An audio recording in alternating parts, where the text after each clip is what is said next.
Hi students, ಈ ಒಂದು P P ಟಿಯಲ್ಲಿ ಈ ಸ್ಟ್ಯಾಂಡರ್ಡ್ ಕಾಸ್ಟಿಂಗಿಗೆ ಸಂಬಂಧಪಟ್ಟಿರ್ತಕ್ಕಂಥ ಒಂದೆರಡು ಪ್ರಾಬ್ಲಮ್ಸ್ಗಳನ್ನು ಸಾಲ್ವ್ ಮಾಡೋದಕ್ಕೆ ನಾನು ಪ್ರಯತ್ನ ಪಡ್ತೀನಿ.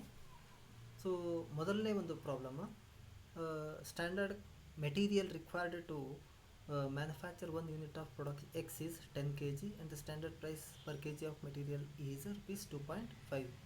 ಅಂದರೆ ಎಕ್ಸ್ ಅಂತಕ್ಕಂಥ ಒಂದು ಮೆಟೀರಿಯಲನ್ನು, ಒಂದು ಔಟ್ಪುಟ್ ಪ್ರಾಡಕ್ಟನ್ನು ಉತ್ಪತ್ತಿ ಮಾಡೋದಕ್ಕೆ 10 kg ಒಂದು ಸ್ಟ್ಯಾಂಡರ್ಡ್ ಮೆಟೀರಿಯಲ್ ಬೇಕು ಮತ್ತು ಅದರದ್ದು ದರ ಎಷ್ಟಿದೆ ಅಂದರೆ ₹2.50 ಒಂದು ಕೆ ಜಿ ಇದೆ. ಆಮೇಲೆ ಕಾಸ್ಟ್ ಅಕೌಂಟ್ ರೆಕಾರ್ಡ್ ಪ್ರಕಾರ ಇಲ್ಲೇನು ತೋರಿಸುತ್ತೆ ಅಂದರೆ 11,500 kg ಅಷ್ಟು ನಿಜವಾದ ಮೆಟೀರಿಯಲ್ಸ್ಗಳನ್ನು ಉಪಯೋಗಿಸ್ಕೊಂಡ್ಬಿಟ್ಟು 1,000 ಯೂನಿಟ್ಗಳನ್ನು ಎಕ್ಸ್ ಪ್ರಾಡಕ್ಟ್ಸ್ಗಳನ್ನು ಉತ್ಪತ್ತಿ ಮಾಡಿದ್ದಾರೆ ಅಂತ ತೋರಿಸ್ತದೆ. ಇದರದ್ದು ವೆಚ್ಚ ₹27,000 ಆಗಿದೆ ಅಂತ ಹೇಳ್ತಾರೆ. ಸೊ ನಾವೀಗ ಮೆಟೀರಿಯಲ್ ವೇರಿಯನ್ಸಸ್ಗಳನ್ನು ಏನು ಮಾಡಬೇಕು ಅಂತಂದರೆ ಕಂಡುಹಿಡಬೇಕಾಗಿದೆ. ಸೊ ಇದರಲ್ಲಿ standard price per K G ಎಷ್ಟಿದೆ? ₹2.50 ಇದೆ. Standard quantity per unit of X ಅಂದರೆ ಒಂದು ಎಕ್ಸ್ ವಸ್ತುವನ್ನು ಉತ್ಪತ್ತಿ ಮಾಡೋದಕ್ಕೆ ಬೇಕಾಗಿರ್ತಕ್ಕಂಥ ಸ್ಟ್ಯಾಂಡರ್ಡ್ ಕ್ವಾಂಟಿಟಿ 10 kg ಇದೆ. ಸೊ 1,000 ಎಕ್ಸ್ ವಸ್ತುಗಳನ್ನು ಉತ್ಪತ್ತಿ ಮಾಡೋದಕ್ಕೆ ನಮಗೆ ಬೇಕಾಗಿರ್ತಕ್ಕಂಥ ಸ್ಟ್ಯಾಂಡರ್ಡ್ ಕ್ವಾಂಟಿಟಿ ಎಷ್ಟು ಅಂತಂದರೆ ಈ 1,000 ವಸ್ತು ಇಂಟು 10 kg, ಅಲ್ಲಿಗೆ 10,000 kg ಸ್ಟ್ಯಾಂಡರ್ಡ್ ಮೆಟೀರಿಯಲ್ ಬೇಕು. ಆ್ಯಕ್ಚುಯಲ್ ಕ್ವಾಂಟಿಟಿ ಯೂಸ್ಡ್ ಎಷ್ಟು? 11,500. ಹಿಂದೆ ಹೇಳಿದ ಹಾಗೆ ಪ್ರಾಬ್ಲಮ್ದಲ್ಲಿ ಹೇಳಿದಾಗ 11,500. ಆಮೇಲೆ ಅದರದ್ದು ಕಾಸ್ಟ್ ಎಷ್ಟಿದೆ? ₹27,500 ಇದೆ. ಸೊ ಹಾಗಾಗಿ actual price of material per K G ಅಂದರೆ ಈಗ ಆ್ಯಕ್ಚುಲಿ ನಾವು ಏನು ಮೆಟೀರಿಯಲ್ಸ್ಗಳನ್ನ ಉಪಯೋಗಿಸ್ತೀವಿ ಅದರದ್ದು ಪ್ರೈಸ್ ಪರ್ ಕೆ ಜಿ ಎಷ್ಟಿದೆ ಅಂತಂದರೆ ಈ ₹27,600 11,500 ಡಿವೈಡ್ ಮಾಡಿದಾಗ ನಮಗೆ ₹2.40 ಬರುತ್ತೆ. ಇದು ಆ್ಯಕ್ಚುಯಲ್ ಪ್ರೈಸ್, ಇದು ಸ್ಟ್ಯಾಂಡರ್ಡ್ ಪ್ರೈಸ್, ಇದು ಸ್ಟ್ಯಾಂಡರ್ಡ್ ಕ್ವಾಂಟಿಟಿ, ಇದು standard quantity for actual output, ಆಮೇಲೆ ಇದು ಆ್ಯಕ್ಚುಯಲ್ ಕ್ವಾಂಟಿಟಿ ಅಂತ. ಸೊ ಈಗ ನಾವು MCV ಕಂಡುಹಿಡಬೇಕು, material cost variance. Material cost variance ಅಂತ ಅಂದರೆ standard cost of materials used for actual output minus actual cost of materials used ಅಂತ.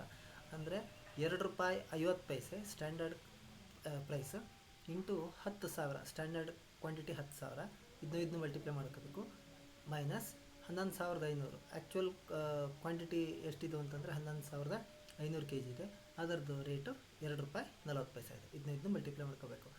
ಇದನ್ನು ಮಲ್ಟಿಪ್ಲೈ ಮಾಡಿದ್ರೆ 25,000, ಇದನ್ನು ಮಲ್ಟಿಪ್ಲೈ ಮಾಡಿದ್ರೆ 27,600. ಇದರಲ್ಲಿ ಇದನ್ನು ಕಳೆದಾಗ ನಮಗೆ ಇದು ಜಾಸ್ತಿ ಇದೆ. ಆದ್ದರಿಂದ ಅಡ್ವರ್ಸ್ ಅಥವಾ ಅನ್ಫೇವರಬಲ್ ವೇರಿಯನ್ಸ್ ಅಂತೇಳಿ ಇಲ್ಲಿ ಬಂತು.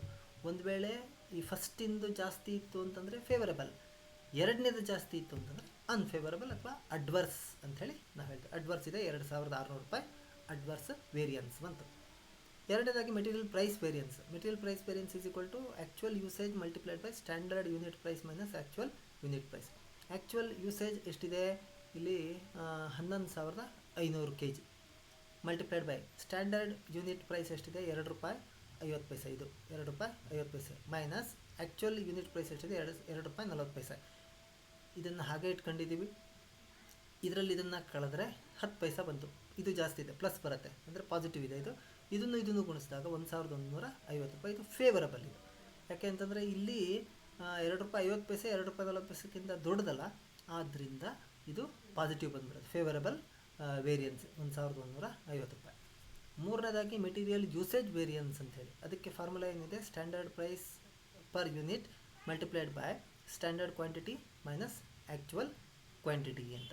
ಸೊ ಇದ್ರ ಪ್ರಕಾರ ₹2.50 ಇದು ಸ್ಟ್ಯಾಂಡರ್ಡ್ ಪ್ರೈಸ್, ಇದು standard quantity 10,000 kg, actual quantity 11,500. ಇದರಲ್ಲಿ ಇದನ್ನು ಕಳೆದ್ರೆ ಇದು ಜಾಸ್ತಿ ಇದೆ, ಮೈನಸ್ ವ್ಯಾಲ್ಯೂ ಬರುತ್ತೆ, ಮೈನಸ್ 1,500 ಇಂಟು ₹2.50 ಅಂದರೆ 3,750. ಇದು ಅಡ್ವರ್ಸ್ ಅಂತೇಳಿ ಆಯಿತು. ಈಗ ನಾವು ವೆರಿಫಿಕೇಷನ್ ಮಾಡ್ಬೋದು, ನಾವು ಮಾಡಿದ ಲೆಕ್ಕ ಸರಿ ಇದೆಯೋ ತಪ್ಪಿದೆಯೋ ಅಂತ.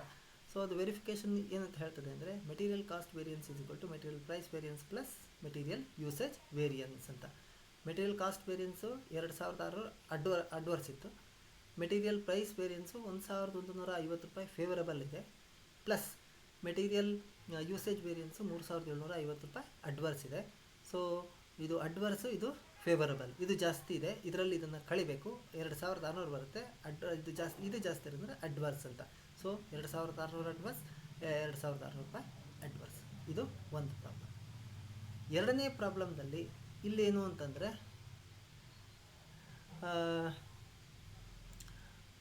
From the following particulars calculate material cost, material price and material usage variance ಅಂತ ಇವು ಮೂರನ್ನು ಕಂಡುಹಿಡಬೇಕು. ಇದರಲ್ಲಿ ರಾ ಮೆಟೀರಿಯಲ್ಸ್ಗಳು ಎ ಬಿ ಸಿ ಅಂಥೇಳಿ ಮೂರಿದಾವೆ.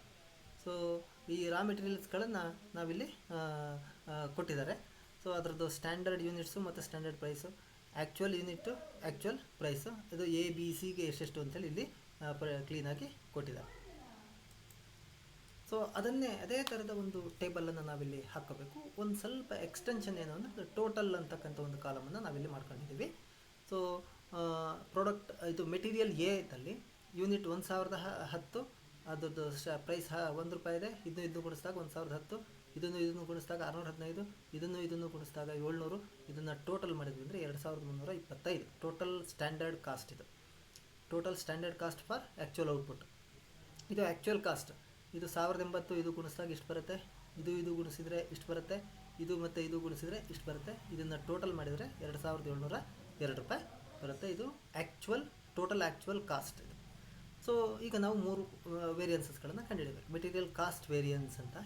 ಇದರಲ್ಲಿ ಮೆಟೀರಿಯಲ್ ಕಾಸ್ಟ್ ವೇರಿಯನ್ಸ್ ಫಾರ್ಮುಲಾ ಏನಿದೆ, standard cost of materials minus actual cost of materials. Standard cost of materials 2325, ಅಥವಾ ಅದನ್ನೇ ಇನ್ನೊಂದು ರೀತಿ ಹೆಂಗೆ ಹೇಳೋದು, standard quantity multiplied by standard price. ಇಲ್ಲಿ 3 ಇರೋದ್ರಿಂದ ಇವುಗಳನ್ನ ಸಪ್ರೇಟಾಗಿ ಮಾಡ್ಕೊಂಡ್ಬಿಟ್ಟು ಅವನ್ನ ಕೂಡಿದ್ದೀವಿ, 2325 ಬರುತ್ತೆ. ಮೈನಸ್ ಇದು ಆ್ಯಕ್ಚುಯಲ್ ಕಾಸ್ಟ್ ಆಫ್ ಮೆಟೀರಿಯಲ್ಸ್ ಅಂತ 2702. ಇದರಲ್ಲಿ ಇದನ್ನು ಕಳೆದ್ರೆ ಈ ವ್ಯಾಲ್ಯೂ ಜಾಸ್ತಿ ಇದೆ, ಸೊ ಆದ್ದರಿಂದ ಇದು ಜಾಸ್ತಿ ಬರುತ್ತೆ, ಇದು ಅಡ್ವರ್ಸ್ ಬರುತ್ತೆ. ಇದು ಜಾಸ್ತಿ ಇದ್ದರೆ ಫೇವರಬಲ್, ಈ ಕಡೆ ಜಾಸ್ತಿ ಇದ್ದರೆ ಅಡ್ವರ್ಸ್. ಸೊ 377 ರೂಪಾಯಿ ಅಡ್ವರ್ಸ್ ಅಂತ ಬರುತ್ತೆ. ಎರಡನೇದಾಗಿ ಮೆಟೀರಿಯಲ್ ಪ್ರೈಸ್ ವೇರಿಯನ್ಸ್ ಅಂತ. ಅದಕ್ಕೆ ಫಾರ್ಮುಲಾ ಏನು ಅಂದರೆ actual quantity multiplied by standard price minus actual price ಅಂತ. ಸೊ ಇದರಲ್ಲಿ 3 ಮೆಟೀರಿಯಲ್ಸ್ ಇದ್ದಾವೆ. ಆ 3 ಮೆಟೀರಿಯಲ್ಸ್ ಸಪ್ರೇಟಾಗಿ ನಾವು ತೊಗೋಬೇಕು. ಆ್ಯಕ್ಚುಯಲ್ ಕ್ವಾಂಟಿಟಿ ಅಂತ ಅಂದಾಗ 1080, ಎದು 1080 ಇದನ್ನು ತೊಗೋಬೇಕು, ಬಿದು 380 ತೊಗೋಬೇಕು, ಸಿದು 380 ತೊಗೋಬೇಕು ಯೂನಿಟ್ಸ್ ಇದು. ಆಮೇಲೆ ಮಲ್ಟಿಪ್ಲೈಡ್ ಬೈ ಇದರದ್ದು ಸ್ಟ್ಯಾಂಡರ್ಡ್, ಎದು ಸ್ಟ್ಯಾಂಡರ್ಡ್ 1 ರೂಪಾಯಿ ಇದೆ, ಬಿದು 1.5 ರೂಪಾಯಿ ಇದೆ, ಸಿದು 2 ರೂಪಾಯಿ ಇದೆ. ಆಮೇಲೆ ಆ್ಯಕ್ಚುಯಲ್ ಪ್ರೈಸ್ ಇದು 1 ರೂಪಾಯಿ 20 ಪೈಸೆ ಇಲ್ಲಿ ತೊಗೋಬೇಕು, ಈ 1 ರೂಪಾಯಿ ಇದು 80 ಪೈಸೆ ಇಲ್ಲಿ ತೊಗೋಬೇಕು, 1 ರೂಪಾಯಿ 90 ಪೈಸೆ ಇಲ್ಲಿ ತೊಗೋಬೇಕು. ಇದರಲ್ಲಿ ಇದನ್ನು ಕಳೆದುಬಿಟ್ಟು ಆ ಉತ್ತರವನ್ನು ಇದರಿಂದ ಗುಣಿಸಿದಾಗ 216 ಬರುತ್ತೆ. 1 ರೂಪಾಯಲ್ಲಿ 1 ರೂಪಾಯಿ 20 ಪೈಸೆ ಕಳೆದ್ವಿ ಅಂದರೆ ಮೈನಸ್ 20 ಪೈಸೆ ಅಂತ ಬಂತು. ಮೈನಸ್ 20 ಪೈಸೆ ಇಂಟು 1080 ಅಂತಂದರೆ 216 ರೂಪಾಯಿ ಅಡ್ವರ್ಸ್ ಅಂತ ಬರುತ್ತೆ. ಸೊ ಇದು ಕೂಡ ಇದು 1 ರೂಪಾಯಿ 50 ಪೈಸೆ ಇದೆ, ಮೈನಸ್ 1 ರೂಪಾಯಿ 80 ಪೈಸೆ, ಇದು ಮೈನಸ್ 30 ಪೈಸೆ ಬಂತು. ಸೊ ಮೈನಸ್ 30 ಪೈಸೆ ಬಂದಾಗ ಇದನ್ನು ಗುಣಿಸಿದಾಗ ನಮಗೆ 114 ರೂಪಾಯಿ ಬರುತ್ತೆ. 2 ರೂಪಾಯಲ್ಲಿ 1 ರೂಪಾಯಿ 90 ಪೈಸೆ ಕಳೆದ್ರೆ 10 ಪೈಸೆ ಬರುತ್ತೆ, ಪಾಸಿಟಿವ್ ಬರುತ್ತೆ. ಇದು 10 ಪೈಸೆ ಇಂಟು 380 ಅಂದರೆ 38 ರೂಪಾಯಿ, ಇದು ಫೇವರಬಲ್. ಸೊ ಇದನ್ನ ಟೋಟಲ್ ಮಾಡೋದು ಹೇಗೆ ಅಂತಂದರೆ ಇವೆರಡನ್ನೂ ಕೂಡ್ಕೋಬೇಕು, ಅಡ್ವರ್ಸ್ ಕೂಡ್ಕೋಬೇಕು. ಆ ಟೋಟಲ್ದಲ್ಲಿ ಫೇವರಬಲನ್ನು ಕಳಿಬೇಕು. ಇವೆರಡು ಒಂದು, ಇದು ಬೇರೆ. ಸೊ ಇವೆರಡನ್ನ ಟೋಟಲ್ ಮಾಡ್ಕೊಂಬಿಟ್ಟು ಇದನ್ನು ಕಳೆದ್ರೆ 292 ರೂಪಾಯಿ ಅಡ್ವರ್ಸ್ ಅಂತೇಳಿ ಬರುತ್ತೆ. ಅದೇ ಮೆಟೀರಿಯಲ್ ಯೂಸೇಜ್ ವೇರಿಯನ್ಸ್, ಅದಕ್ಕೆ ಫಾರ್ಮುಲಾ ಏನಿದೆ ಅಂದರೆ ಇದು standard price multiplied by standard quantity minus actual quantity ಅಂತ ಬರುತ್ತೆ. ಸೊ ಇಲ್ಲಿ ಇದು ಕೂಡ ಮೆಟೀರಿಯಲ್ ಎ ಬಿ ಸಿ ಅಂತೇಳಿ ತೊಗೋಬೇಕು. ಸ್ಟ್ಯಾಂಡರ್ಡ್ ಪ್ರೈಸ್ ಇದು 1 ರೂಪಾಯಿ 1.5 ರೂಪಾಯಿ 2 ರೂಪಾಯಿ ಇದೇ ಬರ್ಕೊಂಡಿದ್ದೀವಿ, 1, 1.5, 2 ಅಂತ. ಆಮೇಲೆ ಇದು ಸ್ಟ್ಯಾಂಡರ್ಡ್ ಯೂಸೇಜ್ 1010, 410, 350, 1010, 410, 350.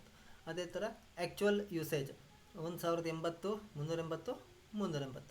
ಸೊ ಇದರಲ್ಲಿ ಇದನ್ನು ಕಳೆದುಬಿಟ್ಟು ಇದರಿಂದ ಗುಣಿಸ್ಬೇಕು. ಇದು ಮೈನಸ್ ವ್ಯಾಲ್ಯೂ ಬರುತ್ತೆ, ಇದು ಜಾಸ್ತಿ ಇದೆ, ಸೊ ಅದರಿಂದ ಅಡ್ವರ್ಸ್ ಅಂತ ಬರ್ತದೆ, 70 ರೂಪಾಯಿ ಅಡ್ವರ್ಸು. ಇದರಲ್ಲಿ ಇದು ಪಾಸಿಟಿವ್ ಬರ್ತದೆ ಇದು.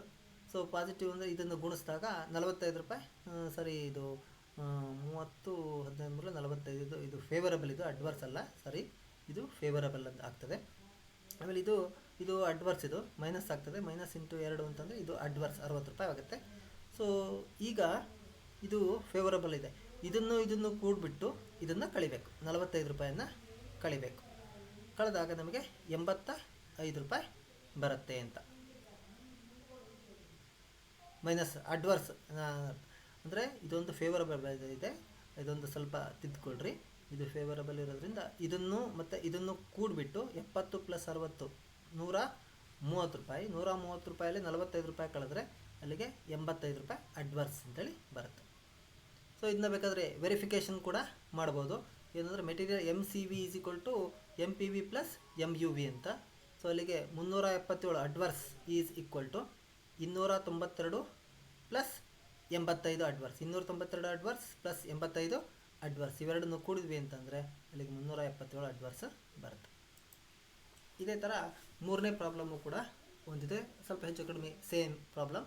ಇದರಲ್ಲಿ ಎರಡು ಮೆಟೀರಿಯಲ್ಸ್ಗಳಿದ್ದಾವೆ. ಸ್ಟ್ಯಾಂಡರ್ಡ್ ಮೆಟೀರಿಯಲ್ ಹೇಳ್ತಾರೆ, ಆ್ಯಕ್ಚುಯಲ್ ಮೆಟೀರಿಯಲ್ಲು A ಮತ್ತು B ಅಂತೇಳಿ 2 ಮೆಟೀರಿಯಲ್ಸ್ಗಳಿದ್ದಾವೆ.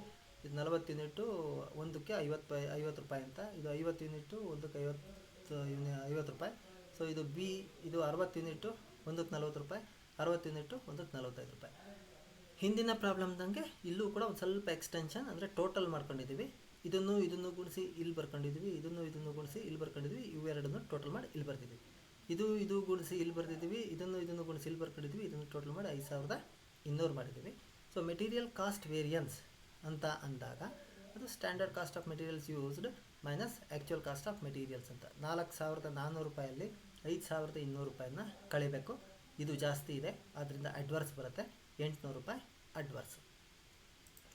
ಎರಡನೇದಾಗಿ ಮೆಟೀರಿಯಲ್ ಪ್ರೈಸ್ ವೇರಿಯನ್ಸ್ ಅಂತ. Material price variance formula actual quantity minus multiplied by standard price minus actual price ಅಂತ. ಆ್ಯಕ್ಚುಯಲ್ ಕ್ವಾಂಟಿಟಿ ಏನು ಅಂತಂದರೆ 50-60 ಯೂನಿಟ್ಸ್ ಇದ್ದಾವೆ. ಹಿಂದಿನ ಸ್ಲೈಡನ್ನು ಬೇಕಾದ್ರೆ ನೋಡಿದ್ರೆ ಗೊತ್ತಾಗುತ್ತೆ. 50 ಯೂನಿಟು 60 ಯೂನಿಟ್ ಇದೆ. ಇದು ಸ್ಟ್ಯಾಂಡರ್ಡ್ ಪ್ರೈಸ್ 50 ರೂಪಾಯಿ 40 ರೂಪಾಯಿ ಇದೆ, ಮೆಟೀರಿಯಲ್ ಎದು ಮೆಟೀರಿಯಲ್ ಬಿದು. ಇದು ಆ್ಯಕ್ಚುಯಲ್ ಪ್ರೈಸು 50-45 ಇದೆ. ಇದರಲ್ಲಿ ಇದನ್ನು ಕಳೆದು ಬಿಟ್ಟರೆ 0 ಬಂತು, 0ಇಂದ 50ರಿಂದ ಗುಣಿಸಿದ್ರೆ ಇದು ನಿಲ್ ಬಂದುಬಿಡುತ್ತೆ. 40ರಲ್ಲಿ 45 ಕಳೆದ್ರೆ -5 ಬರುತ್ತೆ. -5 × 60 ಅಂತಂದರೆ 300. ಮೈನಸ್ ಅಂದರೆ ಅದು ಅಡ್ವರ್ಸ್ ಅಂತ ಅರ್ಥ. ಸೊ ಟೋಟಲ್ ಎಷ್ಟಾಗುತ್ತೆ, 300 ಅಡ್ವರ್ಸ್ ಆಗ್ತದೆ. ಇನ್ನೊಂದು ಮೂರನೇದು material usage variance which is equal to standard price multiplied by standard quantity minus actual quantity. Standard price ಏದು 50 ರೂಪಾಯಿ ಇದೆ, ಬಿದು 40 ರೂಪಾಯಿ ಇದೆ. ಸ್ಟ್ಯಾಂಡರ್ಡ್ ಕ್ವಾಂಟಿಟಿ ಏದು 40 ಇದೆ ಯೂನಿಟು, ಇದು ಬಿ 60 ಯೂನಿಟ್ ಇದೆ. ಆ್ಯಕ್ಚುಯಲ್ ಕ್ವಾಂಟಿಟಿ ಇದು 50 ಇದೆ, ಇದು 60 ಇದೆ. ಇದರಲ್ಲಿ ಇದು ಕಳೆದ್ರೆ -10 ಬಂತು. -10 × 50 ಅಂತಂದರೆ 500. ಇದು ಮೈನಸ್ ಬಂದಿರೋದ್ರಿಂದ 500 ಅಡ್ವರ್ಸ್ ಅಂತ ಬಂತು. 60 ಯೂನಿಟಲ್ಲಿ 60 ಯೂನಿಟ್ ಹೋದರೆ 0 ಬಂದುಬಿಡ್ತು. 0ಇಂದ 40 ಗುಣಿಸಿದ್ರೆ ಇದು 0. ಅಲ್ಲಿಗೆ ಟೋಟಲ್ 500 ರೂಪಾಯಿ ಅಡ್ವರ್ಸ್ ಅಂತ. ಸೊ ಮೆಟೀರಿಯಲ್ ಕಾಸ್ಟ್ ವೇರಿಯನ್ಸ್ ಎಷ್ಟಿತ್ತು? ಮೆಟೀರಿಯಲ್ ಕಾಸ್ಟ್ ವೇರಿಯನ್ಸು 800 ರೂಪಾಯಿ ಇತ್ತು. ಸೊ ಈಗ ಮೆಟೀರಿಯಲ್ ಕಾಸ್ಟ್ ವೇರಿಯನ್ಸ್ 800 ಇದೆ. ಇದು 300 + 500. ಸೊ ಇದು ಟೋಟಲ್ ಮಾಡಿದ್ರೆ 800 ರೂಪಾಯಿ ಆಗುತ್ತೆ. ಸೊ ಇದು ವೆರಿಫಿಕೇಷನ್ ಮಾಡಿದಾಗ ಇದು ಕೂಡ ಸಮ ಬಂತು ಅಂತ. ಸೊ ಇದು 3 ಮೆಟೀರಿಯಲ್ ವೇರಿಯನ್ಸ್ಗಳಿಗೆ ಸಂಬಂಧಪಟ್ಟಿದ್ದು. ಅದೇ ರೀತಿ ಲೇಬರ್ ವೇರಿಯನ್ಸ್ ಅಂತ. ಲೇಬರ್ ವೇರಿಯನ್ಸ್ ಅಂತ ಅಂದರೆ ಇದು ಹೆಚ್ಚು ಕಡಿಮೆ ಇದು same. It is the difference between the standard cost of labour allowed. ಅಂದರೆ ಒಂದು ನಿರ್ದಿಷ್ಟ ಕೆಲಸವನ್ನು ಮಾಡೋದಕ್ಕೆ ಏನು ಎಷ್ಟು ಸ್ಟ್ಯಾಂಡರ್ಡ್ ಲೇಬರ್ ಬೇಕು ಅದರ ವೆಚ್ಚಕ್ಕೂ ಮತ್ತು ಆ್ಯಕ್ಚುಯಲ್ ಲೇಬರ್ ಎಷ್ಟು ಖರ್ಚಾಗಿದೆ ಅದಕ್ಕೂ ಇರ್ತಕ್ಕಂಥ ವ್ಯತ್ಯಾಸಕ್ಕೆ ನಾವು ಲೇಬರ್ ಕಾಸ್ಟ್ ವೇರಿಯನ್ಸ್ ಅಂತ ಹೇಳಿ ಕರಿತೀವಿ. LCV = standard cost of labour minus actual cost of labour ಅಂತ. ಇದು ಹೆಚ್ಚು ಕಡಿಮೆ ಈ ಮೆಟೀರಿಯಲ್ ಕಾಸ್ಟ್ ಇದು ಮೆಟೀರಿಯಲ್ ವೇರಿಯನ್ಸ್ಗಳಿಗೆ ಸ್ವಲ್ಪ ಸಿಮಿಲರ್ ಆಗಿರ್ತಕ್ಕಂಥ ಇದು ಬರ್ತದೆ ಇದು. ಎರಡನೇದಾಗಿ labour rate of pay variance ಅಂತ. ಸೊ ಹಿಂಗಂದರೆ ಏನು ಅಂತಂದರೆ it is that portion of the LCV, ಈ ಲೇಬರ್ ಕಾಸ್ಟ್ ವೇರಿಯನ್ಸಿನ ಒಂದು ಭಾಗ. So it arises due to the difference between the standard rate specified and the actual rate paid. Standard ರೇಟಿಗೂ ಮತ್ತು actual ರೇಟಿಗೂ ಏನು ವ್ಯತ್ಯಾಸ ಇರುತ್ತಲ್ಲ, ಸೊ ಅದರ ಪರಿಣಾಮವಾಗಿ ಇದು ಉಂಟಾಗಿರುತ್ತೆ. ಸೊ ಇದನ್ನು ಹೇಗೆ ಕಂಡುಹಿಡಿಯೋದು ಅಂದರೆ actual time taken multiplied by standard rate minus actual rate, ಈ ಫಾರ್ಮುಲಾ ಉಪಯೋಗಿಸ್ತೀವಿ. ಲೇಬರ್ ಎಫಿಷಿಯನ್ಸಿ ವೇರಿಯನ್ಸ್ ಅಂತ.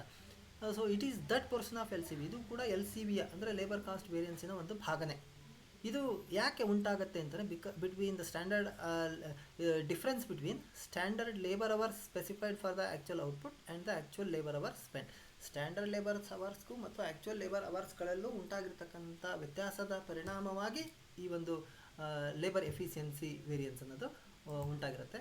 ಸೊ ಲೇಬರ್ ಎಫಿಷಿಯನ್ಸಿ ವೇರಿಯನ್ಸನ್ನ ನಾವು ಹೇಗೆ ಕಂಡುಹಿಡಿತೀವಿ ಅಂತಂದರೆ standard rate multiplied by standard time for actual output minus actual time worked ಅಂತ. ಆ್ಯಕ್ಚುಯಲ್ ಟೈಮ್ ವರ್ಕ್ಡ್ ಅಂತ ಅಂದರೆ ಅದರಲ್ಲಿ ಅಬ್ನಾರ್ಮಲ್ ಐಡಲ್ ಅವರ್ಸ್ ಏನಾದರೂ ಇದ್ದರೆ ಅವುಗಳನ್ನು ಕಳೆದು ಬಿಟ್ಟಿರ್ತಕ್ಕಂಥ ಒಂದು ಆ್ಯಕ್ಚುಲ್ ಅವರ್ಸ್ ಅದನ್ನು ತೊಗೋಬೇಕಿಲ್ಲ. ಲಾಸ್ಟಿಗೆ ಲೇಬರ್ ಐಡಲ್ ಟೈಮ್ ವೇರಿಯನ್ಸ್ ಅಂತ. ಸೊ ಇದು ಕೂಡ it is that portion of LCB which is due to the abnormal idle time of ವರ್ಕರ್ಸ್ಗಳ ಅಬ್ನಾರ್ಮಲ್ ಐಡಲ್ ಟೈಮ್ ಅಂದರೆ ಯಾವುದೋ ವಿಶೇಷವಾಗಿರ್ತಕ್ಕಂಥ ಕೆಲವೊಂದು ಕಾರಣಗಳಿಂದ, ನಾರ್ಮಲ್ ಆಗಿ ಅಲ್ಲ, ಅಬ್ನಾರ್ಮಲ್ ಆಗಿ ಯಾವುದೋ ಒಂದು ಕಾರಣದಿಂದಾಗಿ ಏನಾದರೂ ಉತ್ಪಾದನೆಯಲ್ಲಿ ವ್ಯತ್ಯಾಸ ಉಂಟಾಯಿತು ಅಂತಂದರೆ, ಸೊ ಆವಾಗ ಉಂಟಾಗ್ತಕ್ಕಂಥ ಒಂದು ವೇರಿಯನ್ಸಿಗೆ ನಾವು ಲೇಬರ್ ಐಡಲ್ ಟೈಮ್ ವೇರಿಯನ್ಸ್ ಅಂತ ಕರಿತೀವಿ. ಅದನ್ನು ಹೇಗೆ ಕಂಡುಹಿಡಿತೀವಿ ಅಂತಂದರೆ, ಅಬ್ನಾರ್ಮಲ್ ಐಡಲ್ ಟೈಮ್ ಎಷ್ಟು ಗಂಟೆ ಅಬ್ನಾರ್ಮಲ್ ಐಡಲ್ ಟೈಮ್ ಆಗಿದೆ ಅದನ್ನು ತೊಗೋಬೇಕು, ಮಲ್ಟಿಪ್ಲೈಡ್ ಬೈ ಸ್ಟ್ಯಾಂಡರ್ಡ್ ರೇಟ್, ಅದನ್ನು ಮಲ್ಟಿಪ್ಲೈ ಮಾಡಿಬಿಟ್ರೆ ನಮಗೆ ಲೇಬರ್ ಐಡಲ್ ಟೈಮ್ ವೇರಿಯನ್ಸ್ ಗೊತ್ತಾಗುತ್ತೆ. ಸೊ ಒಂದೆರಡು ಪ್ರಾಬ್ಲಮ್ಸ್ಗಳನ್ನು ಇದರಲ್ಲಿ ಮಾಡಿದ್ದೀನಿ. ಒಂದನೇದು ಇಲಿಸ್ಟ್ರೇಷನ್ 1ರಲ್ಲಿ ಅಂತ ಹೇಳ್ತಾರೆ ಅಂದರೆ, calculate labour variances from the following data ಅಂತ. ಏನು ಸ್ಟ್ಯಾಂಡರ್ಡ್ ಮತ್ತು ಆ್ಯಕ್ಚುಯಲ್ ಕೊಟ್ಟಿದ್ದಾರೆ. ನಂಬರ್ ಆಫ್ ಮೆನ್ ಎಂಪ್ಲಾಯ್ಡ್ 190, ಆಮೇಲೆ output in units 5004, standard output 5000, actual output 4800. ಆಮೇಲೆ ವರ್ಕಿಂಗ್ ಡೇಸ್ ಪರ್ ಮಂತ್, ಒಂದು ತಿಂಗಳಿಗೆ 20 ದಿವಸ ಸ್ಟ್ಯಾಂಡರ್ಡು, 18 ದಿವಸ ಆ್ಯಕ್ಚುಯಲ್ ವರ್ಕ್. ಆಮೇಲೆ ಆವ್ರೇಜ್ ವೇಜಸ್ ಪರ್ ಮಂತ್, ಒಂದು ತಿಂಗಳಿಗೆ ಒಬ್ಬ ವ್ಯಕ್ತಿಗೆ ಸರಾಸರಿ ವೇತನ ಸ್ಟ್ಯಾಂಡರ್ಡ್ 200 ರೂಪಾಯಿ ಇದೆ, ಆ್ಯಕ್ಚುಯಲ್ಲು 198 ರೂಪಾಯಿ ಇದೆ. ಸೊ ಇಲ್ಲಿ ನಾವು ಒಂದು ಸ್ವಲ್ಪ ವರ್ಕಿಂಗನ್ನು ಇದನ್ನ ಮಾಡ್ಕೋಬೇಕಾಗ್ತದೆ. ಏನು ಅಂತಂದರೆ, ವೇಜಸ್ ಪರ್ ಮಂತ್ ಸ್ಟ್ಯಾಂಡರ್ಡ್ ಎಷ್ಟಿದೆ, 200 ರೂಪಾಯಿ ಇದೆ. ಅದೇ ಆ್ಯಕ್ಚುಯಲ್ 198 ಇದೆ, ಅವರೇ ಕೊಟ್ಬಿಟ್ಟಿದ್ದಾರೆ, ಅದನ್ನ ಇಟ್ಕೊಂಡಿದ್ದೀವಿ. ವರ್ಕಿಂಗ್ ಡೇಸ್ ಪರ್ ಮಂತ್, ಒಂದು ತಿಂಗಳಿಗೆ ಕೆಲಸ ಮಾಡ್ತಕ್ಕಂಥ ದಿನಗಳೆಷ್ಟು, ಸ್ಟ್ಯಾಂಡರ್ಡ್ 20 ಮತ್ತು ಆ್ಯಕ್ಚುಯಲ್ 18 ಇದೆ. So standard rate per day ಅಂತ ಅಂದರೆ, ಸ್ಟ್ಯಾಂಡರ್ಡ್ ರೇಟ್ ಪರ್ ಡೇ ಎಷ್ಟಾಗ್ತದೆ ಅಂತಂದರೆ, ಇದು ಆ್ಯಕ್ಚುಯಲ್ ರೇಟ್, ಇದು ಸ್ಟ್ಯಾಂಡರ್ಡ್ ರೇಟ್, ಇದು ಆ್ಯಕ್ಚುಯಲ್ ರೇಟ್ ಪರ್ ಅವರ್ ಅಂತ. ಇದು ಈ 200ನ್ನು 20ರಿಂದ ಡಿವೈಡ್ ಮಾಡಿದರೆ 10 ರೂಪಾಯಿ ಬಂತು. ಸೊ 198ನ್ನು 18ರಿಂದ ಡಿವೈಡ್ ಮಾಡಿದರೆ 11 ರೂಪಾಯಿ ಬಂತು. ಆ್ಯಕ್ಚುಯಲ್ ರೇಟ್ ಪರ್ ಡೇ ಇದು 11 ರೂಪಾಯಿ, ಇದು ಸ್ಟ್ಯಾಂಡರ್ಡ್ ರೇಟು 10 ರೂಪಾಯಿ. Standard man days for on actual output of 5000 units, 5000 ವಸ್ತುಗಳಿಗೆ ಸ್ಟ್ಯಾಂಡರ್ಡ್ ಮ್ಯಾನ್ ಡೇಸ್ ಎಷ್ಟು ಅಂತ ಅಂದರೆ, 100 × 20 ಅಂದರೆ 20, ಅದು ವರ್ಕರ್ಸ್ಗಳು 100 ಜನ ಇದ್ದಾರೆ, 100 × 20 ಅಂತಂದರೆ 2000 ಮ್ಯಾನ್ ಡೇಸ್ಗಳು ಆಗ್ತವೆ. Standard man days for on actual output of, ಇದು 5000 ವಸ್ತುಗಳಿಗೆ 2000 ಆದರೆ, standard man days for on actual output of 4800 ಅಂತ ಅಂದಾಗ ಅವಾಗ ಏನಾಗುತ್ತೆ ಅಂತಂದರೆ, 5000ಕ್ಕೆ ಎಷ್ಟು ಅಂತಂದರೆ 2000 ಆದರೆ 4800ಕ್ಕೆ ಅಲ್ಲಿಗೆ 1920 ಮ್ಯಾನ್ ಡೇಸ್. ಇದು ಆ್ಯಕ್ಚುಯಲ್ ಮ್ಯಾನ್ ಡೇಸ್ ಅಂತ. ಅಂದರೆ ಆ್ಯಕ್ಚುಯಲ್ ಔಟ್ಪುಟ್ಗೆ ಸ್ಟ್ಯಾಂಡರ್ಡ್ ಮ್ಯಾನ್ ಡೇಸ್ ಎಷ್ಟು ಅಂತಂದರೆ 1920 ಮ್ಯಾನ್ ಡೇಸ್ಗಳಾಗ್ತವೆ. ಆ್ಯಕ್ಚುಯಲ್ ಮ್ಯಾನ್ ಡೇಸ್ಗಳು ಎಷ್ಟು ಅಂತಂದರೆ 90 ಜನ 18 ದಿವಸ, ಅಲ್ಲಿಗೆ 1620 ಮ್ಯಾನ್ ಡೇಸ್ಗಳು ಅಂತ. ಸೊ ಇಲ್ಲಿದೆ ಅಂದರೆ 90 × 18 ಅಂದರೆ 1620 ಮ್ಯಾನ್ ಡೇಸ್ಗಳಾಗ್ತವೆ. ಲೇಬರ್ ಕಾಸ್ಟ್ ವೇರಿಯನ್ಸ್ ಅಂತ ಅಂದರೆ, ಫಾರ್ಮುಲಾ ಪ್ರಕಾರ standard cost of labour minus actual cost of labour. Standard cost for 5000 units ಎಷ್ಟಿದೆ ನಮಗೆ, 100 ವರ್ಕರ್ಸು ಪ್ರತಿಯೊಬ್ಬರಿಗೆ 200 ರೂಪಾಯಿ ಇದೆ.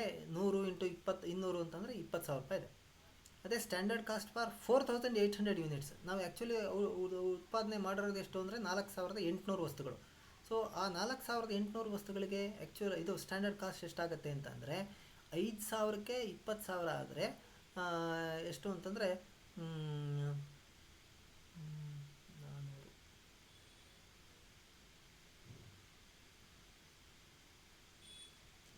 ಇದು 400 ಅಲ್ಲ, 4800 ತೊಗೋಬೇಕಿಲ್ಲಿ. ಇಲ್ಲಿ 20,000 ಡಿವೈಡೆಡ್ ಬೈ 5000 ಇಂಟು 4800, ಇದು 400 ಅಂತ ಆಗಿದೆ, ಸ್ವಲ್ಪ ತಿದ್ದುಕೊಳ್ರಿ. 4800 ಅಲ್ಲಿಗೆ ಅದನ್ನು ಸಿಂಪ್ಲಿಫೈ ಮಾಡಿದಾಗ 19,200 ಆಗ್ತದೆ. ಆಮೇಲೆ ಆ್ಯಕ್ಚುಯಲ್ ಕಾಸ್ಟ್ ಆಫ್ ಲೇಬರ್ ಎಷ್ಟು ಅಂತಂದರೆ 90 ಜನ 198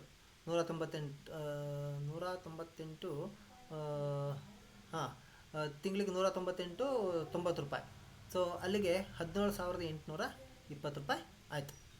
ಸೊ ಲೇಬರ್ ಕಾಸ್ಟ್ ವೇರಿಯನ್ಸ್ ಅಂತ ಅಂದಾಗ ಇದು 19,200 standard cost for actual output, 19,200 standard labour cost for actual output. Minus actual labour cost for actual output 17,820. ಇದರಲ್ಲಿ ಇದನ್ನು ಕಳೆದ್ರೆ ಫೇವರಬಲ್ ಬರುತ್ತೆ, 1,380 ರೂಪಾಯಿ ಫೇವರಬಲ್. ಲೇಬರ್ ರೇಟ್ ವೇರಿಯನ್ಸ್ ಅಂತ ಅಂದರೆ ಅದಕ್ಕೆ ಫಾರ್ಮುಲಾ ಏನಿದೆ, actual time taken multiplied by standard rate minus actual rate ಅಂತ. ಆ್ಯಕ್ಚುಯಲ್ ಟೈಮ್ ಟೇಕನ್ ಎಷ್ಟು, 1,620. ಅಂದರೆ 4,800 ವಸ್ತುಗಳನ್ನು ಉತ್ಪತ್ತಿ ಮಾಡೋದಕ್ಕೆ ಆ್ಯಕ್ಚುಯಲ್ ಟೈಮ್ ಟೇಕನ್ ಎಷ್ಟು ಅಂತಂದರೆ 1,620. ಸ್ಟ್ಯಾಂಡರ್ಡ್ ರೇಟ್ 10 ರೂಪಾಯಿ ಇದೆ, ಆ್ಯಕ್ಚುಯಲ್ ರೇಟ್ 11 ರೂಪಾಯಿ ಇದೆ. ಇದರಲ್ಲಿ ಇದನ್ನು ಕಳೆದ್ರೆ -1 ಬಂತು. -1 ಇಂಟು 1,620 ಅಂತಂದರೆ ನೆಗೆಟಿವ್ ಅಥವಾ ಅಡ್ವರ್ಸ್ 1,620 ರೂಪಾಯಿ. ಲೇಬರ್ ಎಫಿಷಿಯನ್ಸಿ ವೇರಿಯನ್ಸ್ ಅಂತ ಅದಕ್ಕೆ ಫಾರ್ಮುಲಾ ಏನು ಅಂದರೆ standard rate multiplied by standard time for actual output minus actual time worked ಅಂತ. ಇಲ್ಲಿ ಸ್ಟ್ಯಾಂಡರ್ಡ್ ರೇಟ್ 10 ರೂಪಾಯಿ ಇದೆ. Standard time for actual output ಎಷ್ಟು, 1,920.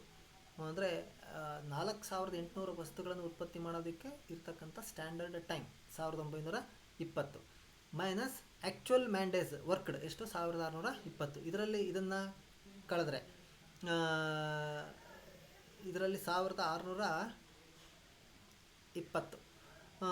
ಇದರಲ್ಲಿ ಇದನ್ನು ಕಳೆದ್ವಿ ಅಂತಂದರೆ ಅಲ್ಲಿಗೆ ಎಷ್ಟು ಅಂದರೆ 300 ಬರುತ್ತೆ. 300 ಇಂಟು 10 ಅಂತಂದರೆ 3,000 ಬರುತ್ತೆ. ಇದನ್ನು ಕೂಡ ನೀವು ವೆರಿಫೈ ಮಾಡ್ಬೋದು, ಆವಾಗ ಅದು ಸರಿ ಬರುತ್ತೆ.